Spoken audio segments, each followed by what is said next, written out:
Hey guys, thanks for joining me. And if you like what you see, please subscribe. Hello, peoples. Welcome to Sharp Ends. I'm going to be doing a little bit more of an intermediate video about the KME. I'm going to show you some tips and tricks that I've learned over the years, and I'm going to do that by sharpening up this daily carry, which was a DLT exclusive, an AEBL, and I've actually never sharpened AEBL, so I'm kind of excited about that. And I'm just going to show you guys some tips and tricks about how to use your KME, okay? So first off, I'm going to pull up here. KME system is great. I've done reviews of it. I've already shown how to do a basic sharpening with it, and links have already been posted somewhere up here in the corner if you want to go back to that. But this is going to be a little bit more advanced. First off, you should go ahead and get one of these knobs. There's a link down below. It will replace this knob here. Fairly inexpensive.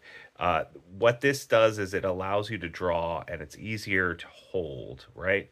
If you look at this knob that came with it, you can see that, although doable, is a lot less comfortable than this. This knob right here is much nicer. Secondly, you want a second collar. You want one for the top, and you want one for the bottom draw. And I'll show you that in a minute.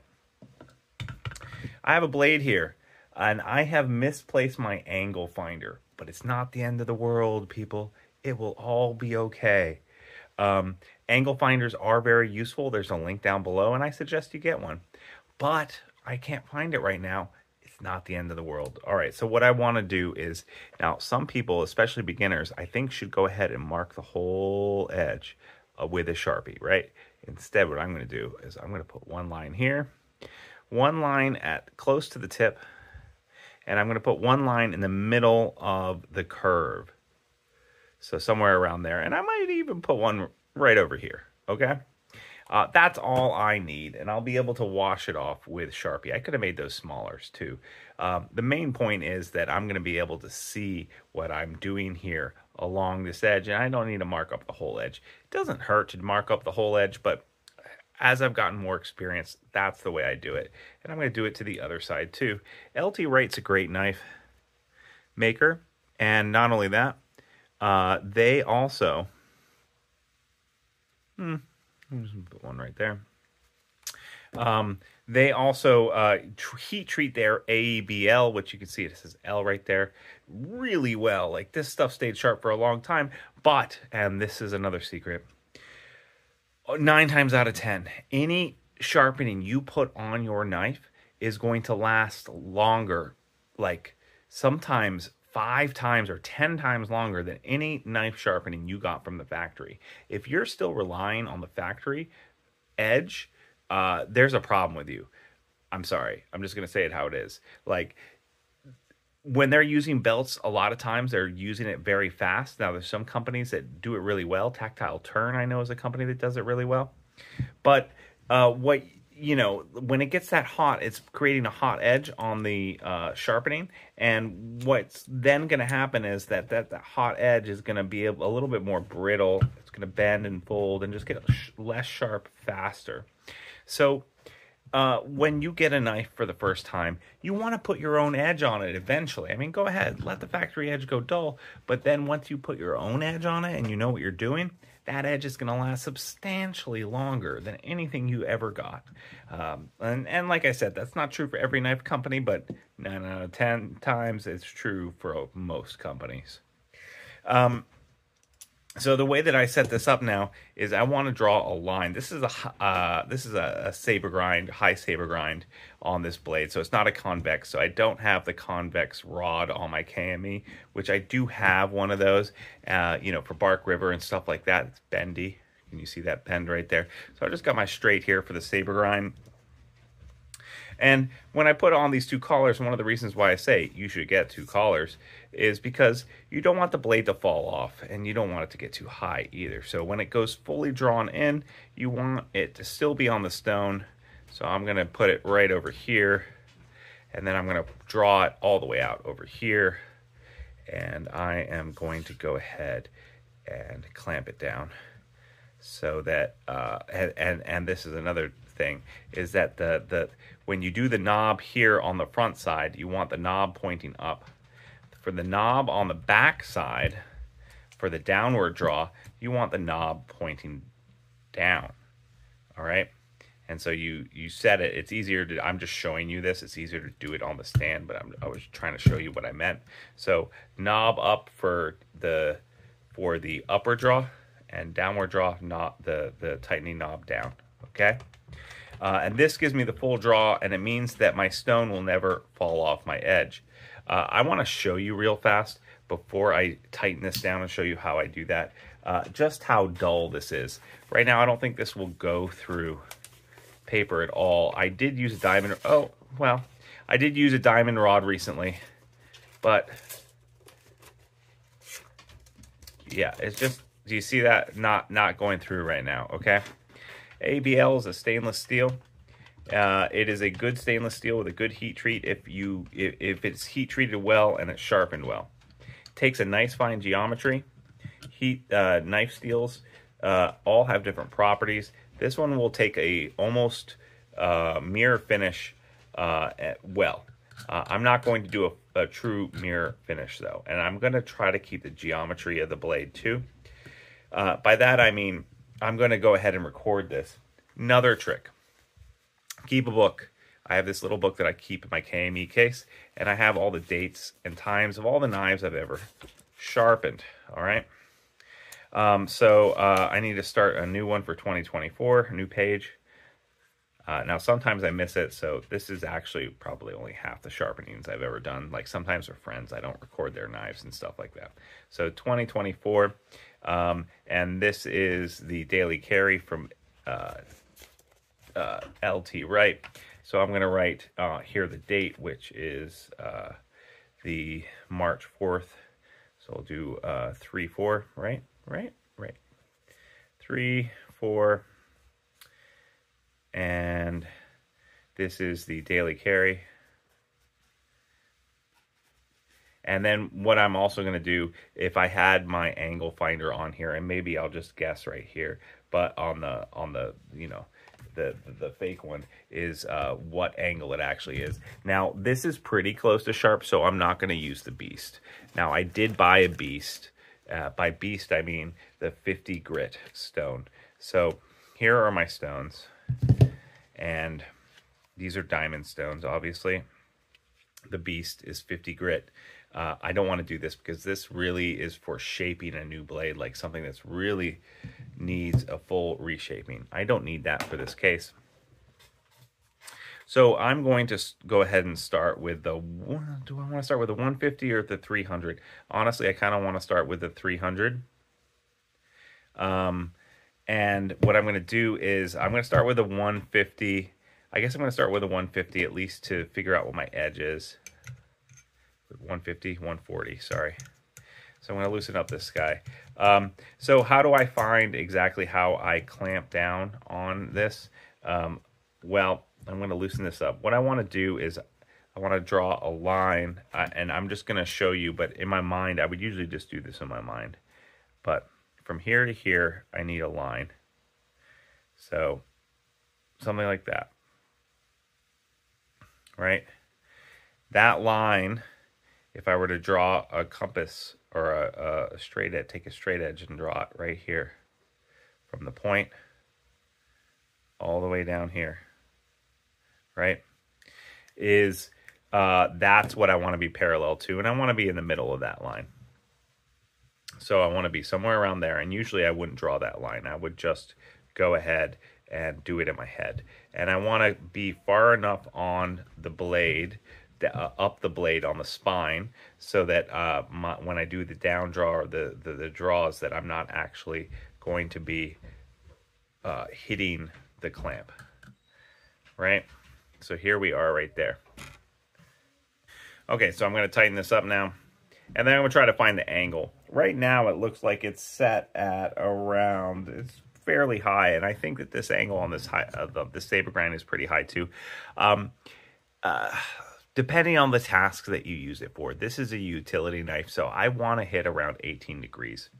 I think this is a little bit sharper than that. So I'm coming down here and I'm seeing how it's hitting or taking off the Sharpie line that I have. It looks like in the flat, it took it off perfectly. I might already be set, which would be magical for that line. Let's look at the tip. Do you see how it didn't take any off the tip right there? But it did off the back. Let's try this line back here. It took it totally off. And that took it totally off. Okay, so that's a pretty good indication that I've already set my, the angle that it's already set at, which seems to be close to, you know, it's very hard for me to tell without my angle finder, but somewhere around 20. I'm going to take now a fine grit stone, and sometimes this is another trick. If you really want to be accurate about like what, you know, are you at an angle that's close to what the factory edge angle was, then you want to do it with a fine stone and not a rough stone like I just did. All right. So that's on there. I'm just going to blow it up dry. All right.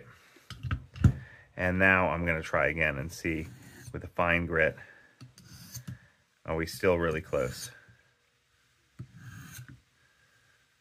And I'm just drawing down for this, not up and down. I'm not trying to remove a lot of material, just the very edge. It looks like, if I look really close with the fine grain, that I'm taking off the tip. I'm making a new, I'm making a new edge here, but the back of the bevel, the secondary bevel, is not quite getting the shoulder. So that means that I need to go just a little bit lower on my edge. So I'm going to loosen this up now. And I'm going to drop it down just a little bit. And then I'm just going to see if I get that shoulder off. All right, it's hard for me to tell, so I'm going to go ahead and apply some more Sharpay here. And then I'm going to go back again.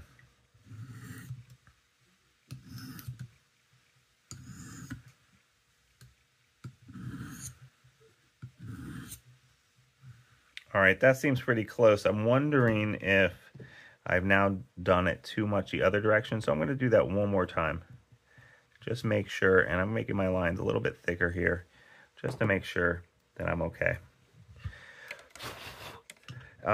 So the way that I'm going to do this is I'm going to start at 140. I'm not going to use the 50. And I don't think I'm going to need much. That looks almost perfect. All right, I don't think I'm going to need much to make a burr on one side before I switch to the other side. But I'm not going to go through films and all that. All I'm going to do is once I'm done with all these, I'm going to go from 140 to 300 and 300 to 600 and 600 to 1500. And then I'm going to use an Arkansas stone. And I'm going to use honing oil on my Arkansas stone. And then I'm going to use 2 kangaroo straps. I don't need them, but just to make it look a little shiny on the edge. I'm going to use the 4 micron, and I'm going to use a 0.5 micron to finish it off. Don't need it, but it'll make it look nice and shiny and new. So I'm going to do all of that right now. There's links down below. And at the end, I'm going to come back and I'm going to talk to you a little bit more about some final thoughts about some of my tips and tricks and clean it up. And we're going to do one more test, okay? Okay, so I'm skipping through most of the warp speed. After a couple of passes and flipping it over on the other side, I decided I didn't have the angle quite right. So I raised it just a little bit more to get it closer to the edge. And I'm really waiting till I feel a burr. And that burr that forms, I'm just running my finger over here on the edge to see when I feel that burr. And when I feel that burr, it'll be distinct from the other side, because when you rub the other side, your finger will just fall off the other side. You'll feel just a little bit of resistance. Once you feel that, you can start flipping from side to side, and it's only about like how much you want to, do for that. This knife, I'm caught early enough that I don't have to do a reprofiling. I don't have to do much to it. So I would say sharpen early and sharpen well. This blade just started to not cut, so I'm going to go ahead and sharpen it now before it gets totally dogged out. So once I do the rough pass on the 140, these other guys, I'm probably only going to do like six up and down passes, going up and down 6 times with each one of the stones on each side. So I'll do 6 on one side, and then I'll flip it over and do 6, and then I'll go to the other side and I'll do 5, 4, 3, 2, 1 on both sides, right? And this is what I'm doing. I'm just going through and doing this. Now, sometimes when I'm sitting on the couch and I'm, watching a show, I'll just use I'll just hold it in the pistol grip. But I have to say that using a stand, I think, is probably the better way of doing this when you're sitting at a table. It feels much more stable and much more in control, and I like the stand a lot. So I think it's worth buying the stand. All right, so I'm going to skip ahead now. Thank you. Okay, 2 more things. First off, I forgot to draw the line. When you start, you want to draw a line here along the edge so that if you end up turning the blade by accident while you're sharpening or whatever, and then you can readjust it back. And you want to do it on both sides as well. And secondly, a lot of people, especially when you're beginning, you want to, draw your line along the edge all the way across, or do your tick marks like I just did, so that you see if you're staying the same too. You know what? I've gotten to the point now where I kind of trust myself, and I can tell just by feeling the burr that I don't need to do that. So, when you're starting out, it's okay. Go ahead and draw your line along the whole edge, or do the tick marks like I just did. But once you've gotten good enough at it and you can feel the burr, you don't need to do that. All right, we're going to continue on here. So this is interesting. When I went back to the 600 to show you how to do the lines, I never switched back to the 140. I just stayed at the 600, and I got a nice little burr with that all the way across. So I didn't even need to go back to the 140.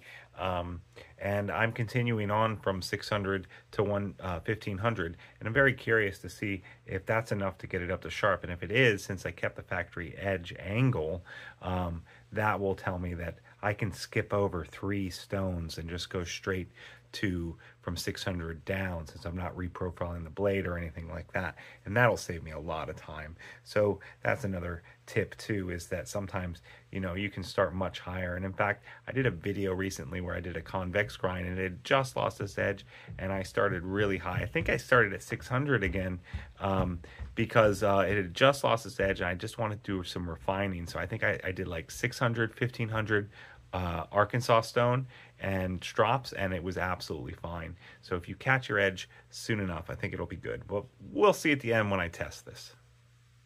Okay, so I've just finished my 1500. When you get up to the higher stones like 1500, you can go ahead and towards the end of all the higher stones past 300, 600, you can start going pretty fast down the edge. It's more about polishing the edge you already have. The burr will form naturally pretty fast.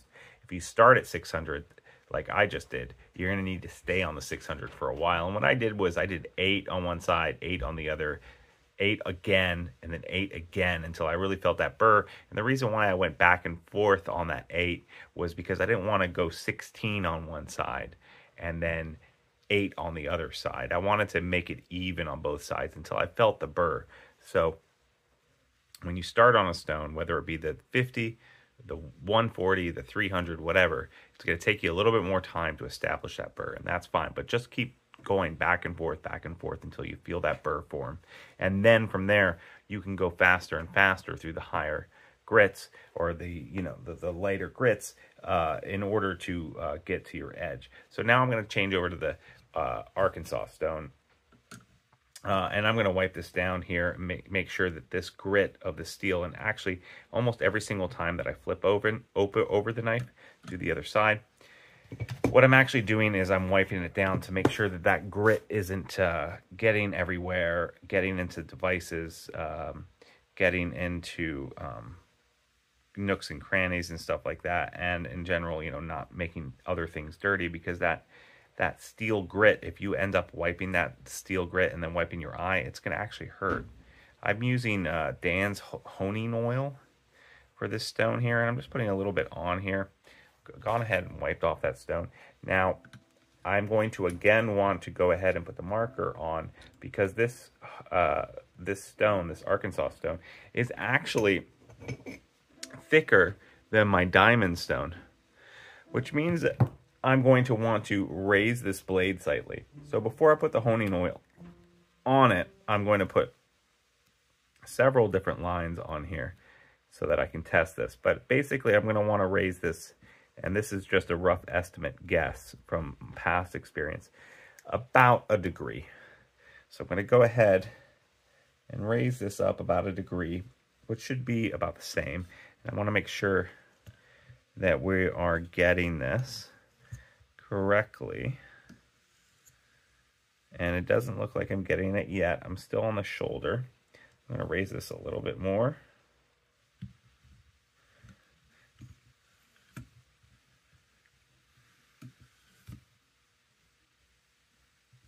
All right, I'm gonna have to turn this over. So sometimes, because I've kept this high saber grind and I've kept the factory edge and I haven't made this super fine like a 16 or a 17 degree, I'm gonna have to flip the stone over. And the reason why I have to do that is because lately I've been sharpening convex grinds and other things. So what I'm actually doing is I'm taking this, and this is another secret. You can take this and access more or lower. It actually comes like this right here, with this reversed. So there we go. That is on there now, and now I can actually get the degree higher or lower, right? Depending on how I reverse the mount for this armature.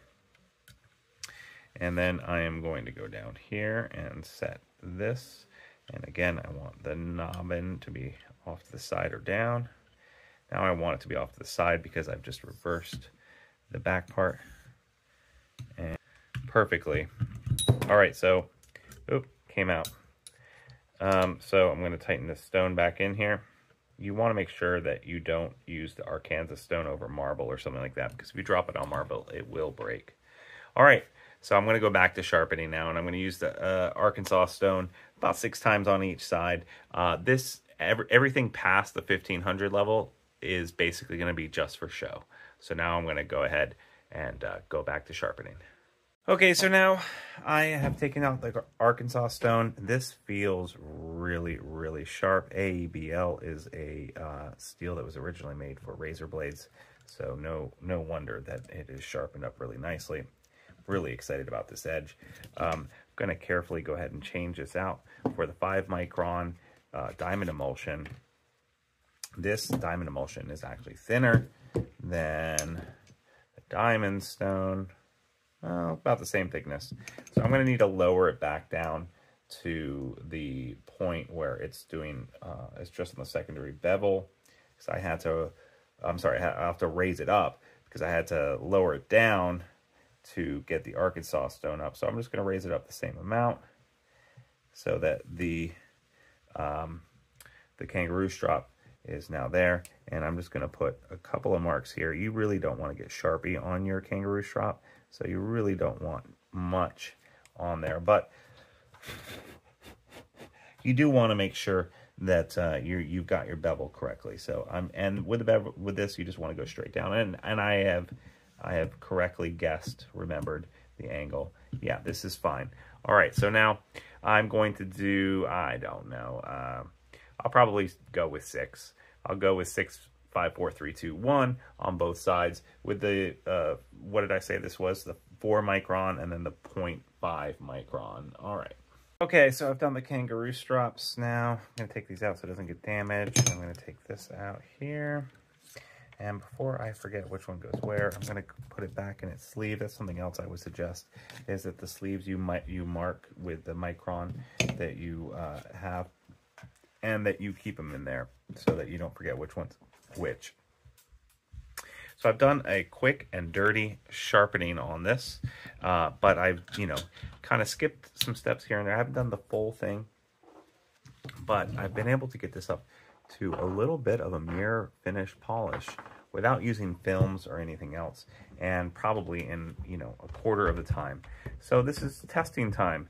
Did I do it correctly? I'm using some alcohol now to clean off the Sharpie marks. Sometimes when you have deep belt grinds, the Sharpie mark can stay in there, but it looks like this will be fine.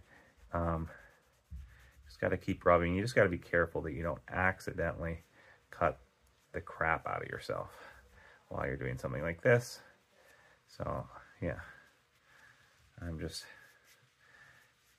cleaning off this Sharpie, and then we'll be able to see this edge a little bit better. And I'm going to show you one other thing that I think is worthwhile for you to get, and that is a jeweler's loop. This has a magnification on it and a light. I'll see if, and then what you can do actually is, I'm just looking in here, I'm looking at the edge and I'm looking at the structure here. You can actually see the scratches of that blade on the of the blade. You can see that it's pretty polished, and you know, it's not a total mirror finish here when it's underneath the jeweler's loop. But by the same token, see if I can get it to focus. It's hard to do this. But by the same token, it's pretty darn good. Jeweler's loop is good for a lot of other things too when you need to look at something close. So yeah, so you can see here, pretty darn close. I have a feeling, oof, yeah, that feels really sharp. So you remember from the beginning, when I tried to cut paper, it was pretty darn rough. Let's see how we do now. Scroll, cutting all the way from the heel to the tip. So again, started at 600 and went up through the kangaroo strops because, you know, it had just stopped cutting and I caught it right in time. So that's my last tip to you guys. You know, when you first notice that your blade is starting to go out, go ahead and give it a good old sharpening right there, and you can start up, you know, at 600. If you let your blade go totally dull, then you might have to use the beast and reprofile it and go from there. But if you catch it in time, you do a lot less work and you get a very nice sharp knife again. And because this is now my first edge after the factory edge, I think that this is going to last a super long time. Thanks so much for watching. Please like and subscribe and leave a comment. Super helps out the channel. And you can also get your chance to win a knife every month if you follow the link down below and become a member. For $3 a month, I give a knife away every single month. Thanks so much, guys, and I'll see you next time on Sharp Ends. Bye-bye now.